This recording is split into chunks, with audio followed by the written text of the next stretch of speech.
হয়েছে? আপনারা কাঁদতেছেন কেন? আর এত লোক কেন? দৌড় দিল কেন? তুমি জানো না এখানে কি হয়েছে? জানলে কি আর জিগাইতাম?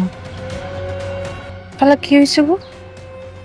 মারে, তুই অসুস্থ হইয়া জ্ঞান হারাই ফেলছিলি।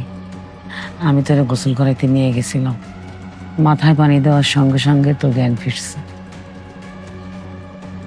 আমি খালি জ্ঞান আনেছি দেখে এত লোক আইছে? মারে, হুম? তুই ঘরে যাইয়া বিশ্রাম নে। এখন একটু ভাল লাগতেছে না? একটু ভালো লাগতেছে। এটা কি কও বৌমা? ভাল লাগবো কেন? মাথায় পানি দিয়েছে না, আমি একটু ভালো লাগতেছে।